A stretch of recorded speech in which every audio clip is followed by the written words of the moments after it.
Welcome to another episode of Run the Day, Run the Day, Run the Day, the Daily Sports Show. I'm your host, RTP at ANT in HD, and under me, I got the boy Richie. Appreciate greatness, Richie. How you doing, my brother? I'm great, especially after hearing you spit some bars there. I've been liking Rhyming. that intro. It just kind of gets me going. And you're rhyming. It's beautiful. I'm a rapper, man. In high school, I got suspended. I went to a Christian school. I got suspended for 3 days for writing a diss track. Fun fact about me. Fun That's fact great. about me. We were selling. We had a binder. We walked around school, and we were like getting people to sign it and they pay us $10, and we sold them our diss track on this kid. I didn't even hate the kid, honestly. I just wanted to rap for real. You just need you need someone to express your anger towards to make this diss track. No, so in all seriousness, I didn't diss him at all. One of the we called it a diss track. I didn't diss him. I just had a fire 16, and then my homie dissed him, and then my other homie was singing about like a girl on it, and it was hilarious. I'm kind of sad I don't have it still, but yeah, I got suspended, and then my mom made me volunteer at a middle school for like 3 days. I had to get my driver's license, had to rush the process. It was a struggle for sure, but that's not what we're here for. That's not what we're here for. It's beautiful. Today we're going to be talking about the biggest underrated pickups of the NBA offseason. But before we do that, Richie, tell the people about yourself, where they can find you. You've obviously been on here before, but you can find me on YouTube at Appreciate Greatness 24, I think, if you're doing an ad on YouTube. But really hard to find people on YouTube, by the way. Twitter, Appreciate Greatness. And then that's it, actually. That's it. That's all I got. Yep. Simple. Quick and simple. All right, we got our underrated pickups. I've got 3 on here that honestly I feel like I cooked. I'm gonna start with my one I feel like I cheated on though. Okay. Just so that if you think I cheated, I could pivot a little bit. But I think this honestly was the first offseason where this team dead ass impressed me. And I think it's the Hornets signing a bunch of white guys. Pat Connaughton, Ryan Kalkbrenner, Liam McNeely, Con Knuckle. They built an actual rotation rather than we have LaMelo, let's go find a second guy for him, and then you miss out on that and you disappoint everybody. I think this team is 8-9 deep now. I still have them as my 13 seed. But I think they're taking steps in the right direction finally. So I love to see it. Yeah, I thought this draft was I thought it was one of the best drafts this year. Kalkbrenner, Knipple, even Sion James. Yeah. It's a beautiful draft. It really is. Yeah. Liam McNeely. I'm low on Liam McNeely, but he can really shoot it. You get him alongside LaMelo, who's a great passer. And then you still have Brandon Miller, who's coming off an injury. So I think Khan's a beautiful connecting piece. And then Kalkbrenner is going to be their starting center probably, him or Moussa Diabate, because they traded Mark Williams. Those are the only 2 centers on their roster. Moussa's what, 6'5", 6'6"? Yeah, he's 6'8", and he's a rebound machine, though. He's fun to watch. I am obsessed with the Hornets, Phil. I really am, because they're just sick, man. And I know you might not be high on Liam McNeely, but again, they just needed guys that could shoot the ball. Yeah. They just needed guys who could stand in the corner. And for me, I think Liam McNeely is really good at taking advantage when a defender overcommits. So I think that helps as well. Con Knuckle, connecting piece. Sion James, connecting piece. Kalkbrenner's a real center. Pat Connaughton's a guy that, sure, he's not the greatest, but he's a veteran player that could play 15 to 20 minutes in a game, Yeah. I bet you it's a Diabate. Probably to start. Yeah. Kalkbrenner did look shaky too in summer league. That's what worried me. But it's always a risk taking, which sounds weird, but it's always a risk taking older veteran college players. But the reason I loved Kalkbrenner so much and most people fell in love with him was because he's a 3-time DPOY in the Big East, which is crazy in the Big East. He's one of the best in rim finishers ever. And I don't know, those NBA university lists that he posts out? There were some of those for college. Every single finishing category, Kalkbrenner was number 1 by 4%. Like he's an unreal finisher, and then he's got some stretch potential. Like it's not a bad jump shot.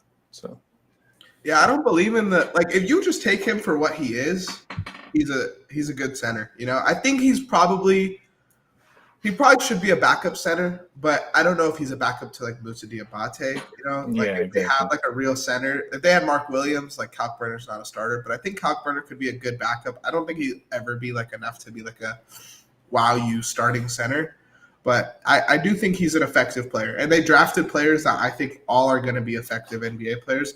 They don't have to be 25, 30 point per game scorers, but they're guys that'll play their role. So I'm really happy with the Hornets. I hope I didn't cheat by knocking off like 6 guys right there. I'm gonna do it too, but it's just honorable mentions. Go ahead. So all my honorable mentions, these are guys I even thought about putting on the list. I had Ryan Nembhard to the Mavs, Cam Jones to the Pacers, John Collins to the Clippers, Jake LaRavia to the Lakers, Gershon Yabusele to the Knicks, and Nick Clifford to the Kings. The Jake Show. What'd you say? The Jake Show. Yeah. I'm a big LaRavia guy. I don't know why. But my first one is MPJ to the Nets. Okay. I think it's pretty underrated getting him back. Obviously, you know, you can look at it as it's cap filler, salary filler, whatever. And then the pick is the big deal in the Cam Johnson trade. But you have a team full of point guards who can't really shoot, haven't really learned how to play off ball. You have Cam Thomas. You have just a whole bunch of guys who like to have the ball in their hand, and you need a guy who can spread it out. And if Nolan Traore is coming off a screen, he can kick, and Michael Porter Jr. is going to let it fly. Or Jaeger Dimmon's getting downhill, and he's one of the best passers probably in the league already. It's just the problem is getting there. And he can kick out to Michael Porter Jr. He knows going to put it up. He's going to shoot 38, 40% from three. I mean, people in the Nets organization are saying he could average 25, and it would not shock me because he will be putting up shots, which is good for that Nets team. So even though he's never going to pass the ball, I think it's a pretty good piece for them because of how many passes they have. Yeah. I agree. I think you're tripping, Phil. I think MPJ, my bad for blocking you. I think he's more than a round 4 pick, bro. That man could average dead ass like 25 and 8 next season, you know? And like you said, like they have amazing passers, but what Brooklyn kind of got hit in the draft because we wanted the Cooper flag. We wanted the superstar to end up there, and they didn't end up getting that. They ended up getting throttled in the draft, really. But MPJ, before the NBA, was supposed to be that guy before. Hey, Steelers prods, what's good? Kind of supposed to be that guy, you know, where he could go out and get a bucket, and then Nuggets kind of molded him into this player that's like one of the best catch and shoot players in the league. I would love to see him go back to that, where it's like, all right, we got some great playmakers. We have Cam Thomas, who I think is a very underrated NBA player as well. And then you have Michael Porter Jr., who's giving you if Cam Thomas and Michael, this is my hot take of the year. Cam Thomas and Michael Porter Jr. will have a game where both of them score 40. Book it. Both of them is crazy. We get a game. Cooper's where he needs to be. No, the Nets needed a guy, bro. What'll be funny though is MPJ will be like, he'll have to go like 7 for 13 from 3. Then Cam Thomas will be like, I don't know, 15 for 28, and then the rest of the team will just look so atrocious in the box score. They'll have like 85, and then the rest of the team will have like 22. It'll be like they're gonna get blown out by the Grizzlies or something. Jaeger Dimon 9 assists, Nolan Traore 6 assists. Yeah, every top point guard on that team's gonna have 5+ assists, bro. I could just like those dudes are buckets. Those dudes are real life buckets. I think Michael Porter Jr. going there. Like again, like you said, everyone was talking about the pick. Let's not act like Michael Porter Jr. isn't one of them one. You know, like maybe it's a little too late, but Michael Porter Jr. has been healthy lately. He's kind of getting back in. They had scored at 40 each, so I'm scoring 40 on your head, Phil, if you keep talking, boy. Don't run. But, yeah, you know, I just think he's a bucket, and I think this move works out for them. Because, again, like you said, you draft a bunch of these point guards. the only way to develop these guys is to put space around them. You can't Yeah. develop them on a shitty ass team where it's like I'm kicking it out to Dayron Sharp or whoever they had last season, and he's still there. But bro, like, and they do have like Dayron Sharp is a really, really good screener.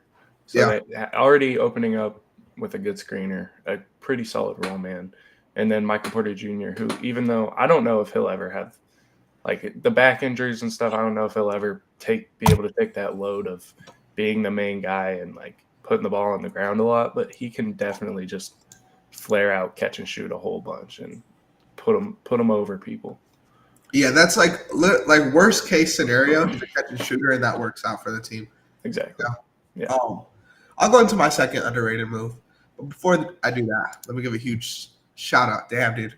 Let me lock in. Let me give a huge shout out to sponsor the stream. Boom Fantasy. Use code RTP for a risk-free bet up to $100. And if you spin that wheel, you can get 100 times your money. That's 100 times 100. I don't do math. I do basketball, but that sounds like a good deal to me. Shout out Boom Fantasy. My second guy, the number 2 guy on my list. Let's talk about the draft again. I'm gonna get the draft out the way because my next one is not a draft guy. I think this is an underrated move, and this guy looked better than I thought in the summer league. He keeps growing and growing and growing for me, and that's Noah Esenge, man. I think the Bulls drafting Noah Esenge was a great move. I think you just take these dart throws if you're the Bulls because you don't really have nothing there. And Noah Esenge looked really good to me in the summer league. He shot a lot better than I thought he was gonna. Downhill, he's obviously great. But the jump shooting is what really surprised me. So I'm happy Chicago got him. Him playing next to Mataz is going to be nice. They're going to be kind of like a you're waiting to pop team, I think next year we're going to be more excited about them than we are going into this year. Yeah, I'm not going to ever be excited about the Bulls, I don't think. I actually sent Taylor, right? Yeah. I sent Taylor a thing last night, and he doesn't follow basketball much anymore, but I was like working on my video, and I was like, every year, every offseason, I look at the Bulls, and I'm like so disappointed in the small amount of moves they make. And I'm like, and I sent that, like that do something please, meme where he's got the stick. Okay. That's me like every offseason with the Bulls. It just made me so angry. But I do like, taking that swing, big home run risk. Same thing with Modest last year, and I think it's going to work well with him. Esenge is a little more wishy-washy, but he does have like star indicators. I don't think he'll ever be a star, but he has star indicators, which is good for a guy who you want to, nullify into a role player. Like he gets transition, free throw rate, stuff like that, transition finishing, free throw rate, stuff like that. I mean, he's top echelon of. I think I was with you with the Bulls where it's like they're not doing nothing. But I think going into a season, your first season without like having Levine and DeRozan fully there, I think is just like that. That's a big enough like plus for me. I know that all happened during the season, last season and before the season. But I think having a full season where it's like now we have a direction going into the year where we don't have to be bad, but we just want our guys to rock out. I think that does a lot for the confidence of these players. And I think guys like Mataz, I think will have a bigger jump next season because of that. Yeah, I also think they just wait too long to trade. Like you trade Lonzo for Isaac Okoro instead of they were offered when Zoe first got back, they were offered a first and a protected first. And Marcus Smart, right? Wasn't that it was, yeah, it was because they didn't want to okay. With Jerry Reinsdorf owned teams not wanting to take in money. I'm a White Sox fan. It's a problem. It's so bad. Anyway, yeah, I like Esenge. I think he'll be solid. I like the Bulls. Again, the Bulls are a team I have as the worst team in the NBA next season, or the worst in the East next season at least. But I just they're gonna be fine. They're raw. I think Kobe White might get moved too.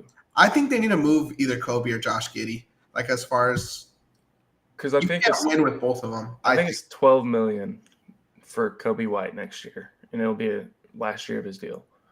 And I don't think he has any he might have a qualifying or whatever, but I just think it'd be a really good we can get a couple firsts for a guy for $12 million for a rental, and then someone bring him back for 25, 30. I think that'd be a good move to make. He gets 25, 30. With the way money's being thrown around, I think he's going to get somewhere up there. I would have agreed with you last season because this season I thought Kuminga was going to get that, and now it just it's drastically different though because Kuminga been on the bench, Steve Kerr not wanting to play him, there's all that, and then Kobe's a 20-point per game scorer, 19 the year before, on like pretty solid efficiency, and he takes a lot of tough threes and makes a good amount of them. So he'll get more than Kuminga for sure, but I think he'll probably be around 19 to 23. I'm going a little cheaper. I think, bro, Kuminga wanting 30 is fucking ridiculous at this point. I don't. Giddy too. Yeah, Giddy too, right? Like, I don't know what Quentin Grimes wants, but he's still restricted. I bet it's a little less than that. But like, out of those guys, I would probably play Quentin Grimes just because. That's exactly what I've been saying this whole. Because he could contribute to a winning team. Exactly. We don't know if Giddy can do that. We don't know if Kuminga can do that. I know Giddy can't do that. I know right now, Giddy cannot do it. Yeah, exactly. Like Giddy's like a fun like when you're an NFL for March. Yeah, if you're an NFL team and you have like a cool team around you, but it's not enough, you just take a quarterback that's gonna like win you like 7-8 bridge QB. Yeah, Giddy's like the GOAT bridge QB. But that's really good. I like that. He's not like yeah. Yeah. What's your next move looking like? I'll stay in the draft with you. I was going to do this as my last, but I like that. I'm going with Kobe Brea to the Phoenix Suns. Okay. Coming into the draft, I actually have probably a mock draft saved. Let me go look at it. That's good, Jack. Coming into the draft, I had Kobe Brea as a sneaky first. I had him 24th in one of my mock drafts because I could have seen him, sneaking up into the first round. Because of how big of a commodity three-point shooting has become. And there is no guy in the NBA who has done it, or in college basketball who's done it better, really, ever. I mean, this is one of the best college three-point shooters ever. He took 730 over the span of his career, shot 43.4%. The last 2 years of college, he was at Dayton and at Kentucky. God. He shot 49.8% at Dayton. That's goes crazy. To Kentucky, shoots 44% rounded up. Like, this is by far the best three-point shooter in the draft. But also, I think even going further than that, I think he's probably top 5-10 three-point shooter in the NBA, like, right now. Round the Dayton year up to, bro. That shit's 50, bro. 40. Yeah. Shit. I mean, there's defensive concerns. There's what else can he do at all on offensive concerns, but just pure three-point scoring. And you have this team in the Suns that can just kind of play around this year almost because you're getting Book back, but you're probably not going to contend at all in the West. You might not even be able to make a play-in spot because the West is just crazy. Phil got them playoffs. Phil got them, 16, Phil? I mean, Book's a different breed. But being able to just kind of play around and throw Kobe Brea in the lineup and let him get some shots up off screens, like literally in any way you want him to shoot, he can shoot it. So I think he's going to be just for now and in the long term. I think that's a really, really good pick. And there was similar questions to Ryan Dunn last year where it's like he's a good defender, but what else can he do? I think the Suns kind of showed they could find the talent and develop the talent. So hopefully they could do that with Kobe Brea as well. And in Phoenix, man, there's so much opportunity. Did he play at Dayton with Obi? I don't think so. If he did, they were young. Oh, yeah. His freshman season would have been with Obi. No, it wouldn't. I'll look at the roster. Hold on. I don't think it would. Brea's shot just looks so pure, too. When you look at it, he could be a really good role player to spot up. Shout out Pure, the trivia GOAT in our Discord server. Shout out our Discord server. Click that link in the description. We do trivia every day. He's up, though. He's up. Yeah. Bro, I think that's a good call. I think Kobe Bryant. Like you just want shooters in the NBA, you know? And that's why I don't hate what Phoenix did. Everyone shitted on Phoenix getting Jalen Green. But if you look at what Indiana kind of did, where it's kind of like you need 8, 9 guys who could kind of like play NBA minutes, you know? And Jalen Green can be that with Devin Booker. I could have put Jalen Green on to Phoenix as an underrated move because I don't love it for next season, but I love it for the future. I think like this is just a guy that's going to be able to play. I'm going to make a Jalen Green video because throughout the entirety of his tenure with the Rockets, they played very, very slow. I don't know exactly what they were in pace, but when he had the ball, it's not like he was running up the court, like he wasn't playing in transition. And he's such a freak athlete that he has to play in transition just to open up the rest of his game a little bit. And so I do think with the Suns, obviously Book kind of slows things down, but I think with the Suns, bad teams always shoot a lot of threes and play really fast. I think the Bulls have led in transition, like percentage or whatever, for the past like 5 years now. But that's what they do. And so I hope they get out and run in Jalen Green in a different type of pace. Really, it changes the game. That's my hope. But I'm still pretty low on Jalen Green, but I hope that happens. I want every player to succeed.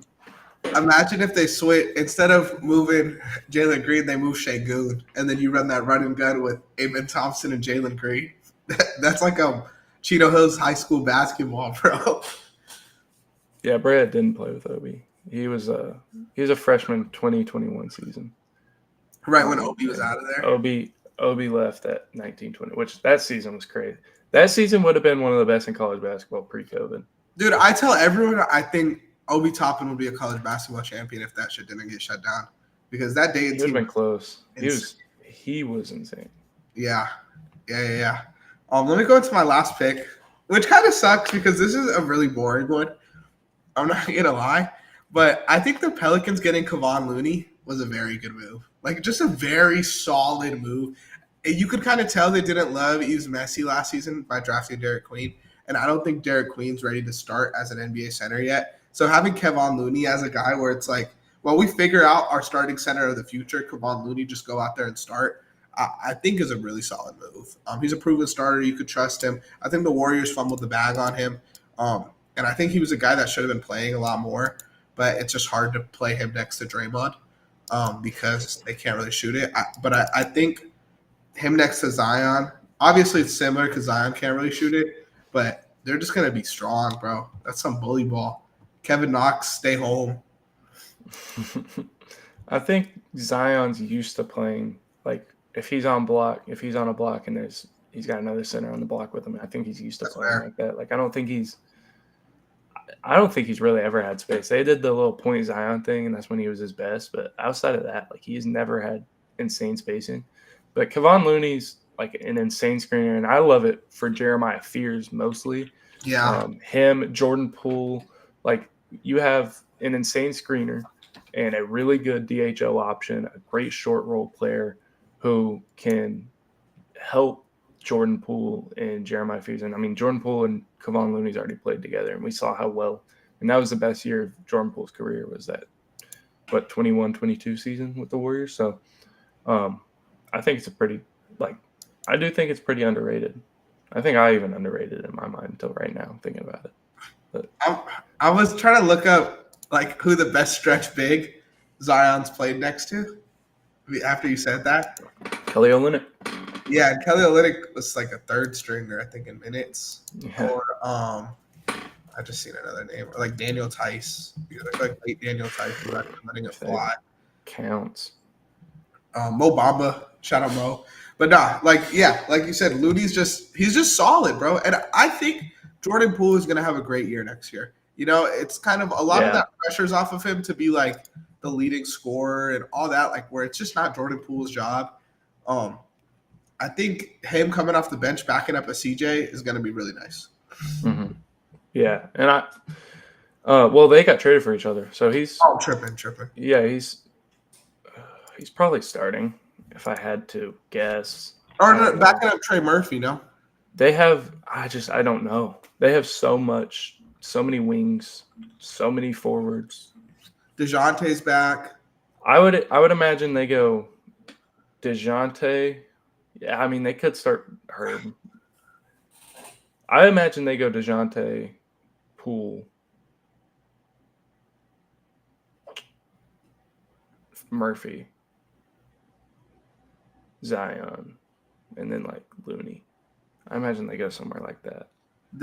Bro, But it's so weird. Nasty. ESPN's is Jeremiah Fears, Jordan Poole. Yeah, no.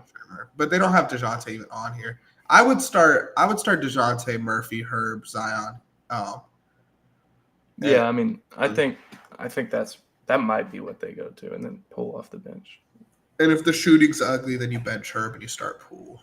Yeah. I hope Herb pops off. My last one is Jay Huff to the Indiana Pacers. Oh, you got a little nasty with it. Oh, this is dirty. Genuinely might be my favorite move of the offseason. He's a guy who he was 4th in blocks per 36. He hasn't got much time throughout his whole career. But you go back to even at Virginia, I believe he averaged 2.5 blocks a game. He shot the ball really well at Virginia. He shot 40% from 3 last year. Yeah, I mean, at Virginia, he shot 45% on 1 attempt his sophomore year when they won the chip. 2 attempts, 36%, 3 attempts, 38% from 3 at Virginia. Last year, shot 40.5%. He shot 83% from 0 to 3 feet, 7% assist rate, 6.9% block rate. Like, he is a guy who can come in for Indiana, especially for this year, but even moving forward because he's still really young. I think he's 28, maybe younger. He's 27. This is a guy who this year without Tyrese and then next year with Tyrese, I think like that connection could be really, really good. And just his mobility, his defensive ability, I think is very underrated. And I'm excited to watch him play some pretty big minutes this year for the You think he'll start? Pacers. Yeah. You think he'll start at the 5? Yeah, I think so. I think it's kind of their only option. Well, there's Isaiah Jackson if he's not. Yeah, I don't know if he's a 5. He's a weird. But I think I asked you that because I think if Huff starts, you have real potential between Nembhard, Benedict Mathurin, and Jay Huff for most improved player. Like you have 3 dudes on your roster who could just have a year, you know? They could go to Wiseman. He looked really good in that one game he played, and then he tore his Achilles. I'll get emotional if they start Wiseman, bro. I love Wiseman, man. I love the team next year. You know, I was kind of a hater this year, but I like what they're doing. Like it'll be fun to watch. Not even what they're doing. Yeah, exactly. They're gonna be so fun, and I think Nembhard's gonna break out, like real life breakout. I think we have like a 22-7 season from him. Has he signed an extension yet? Did he sign it? Yes, he signed it last offseason though, I believe. Oh wow. Yeah, a 3-year, $59 million through 27-28. I think the ones who are on contract this year, Phil was talking about it yesterday, is Benedict Mathurin, which could be that's going to be interesting. Yeah, he could break out next year, or he could just be putting up shots. Yeah, crumble like a cookie. My NBA Twitter pick. I know I told you about it before the show. I'm surprised we didn't bring it up once. I'm surprised it wasn't even on your honorable mentions. But this was a pick that when it happened, or signing that when it happened, everyone on NBA Twitter was like, "This is so underrated. This is so underrated." And I hate when people do that because it's just not underrated anymore. Yeah. And that's Luke Cornett to the Spurs. I mean, I thought it was a good move, obviously, but I didn't think it was as underrated as everyone kind of made it seem. Because everyone kind of knows Luke Cornett's good. Everyone knows the Spurs wanted another big. So shout out Luke Cornett. Got to show him love too. Yeah, he's a good backup center. It's just like, you know, unless he has a full season of that playoff game he had against who was that, the Knicks. Unless he does that the whole season, I don't know if it's underrated. I think it's just like a really solid signing. Get a guy next to Wemby for the next 4 years, which is crazy to sign that long. But I don't know the clauses in his contract, but I know he signed for 4 years.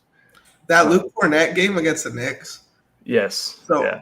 me and my cousin, right, in like 2K16, Luke Cornett was the bronze we had on our bench. So if we were playing against each other and we bust the other team's ass, like Luke Cornett comes in. So we always talk shit about Luke Cornett, you know? And then he had that game recently, and I texted him, I'm like, bro, this is our moment. Like, just this, you know? Like, it was just so good. It was so entertaining to watch because, like, it's weird to say I have seen the, like, people start to notice Luke Cornett over time. When he started doing this thing and he'd, like, go up when he's out, I feel like that's when it started. And now Luke Cornett's, like, kind of a relevant NBA player, which is really funny. Yeah, I mean, he's a good, like, solid backup big who can defend the rim. He's not going to block, like, a ton of shots, but he can defend the rim, and he's, like, a pretty underrated passer. And he's just funny. Pretty underrated passer. But, yeah, I mean. Was the Luke Cornett game really only 10 points? Oh, 7 blocks. It was insane. That's it was crazy. And, I mean, this guy he averaged 1 block last year.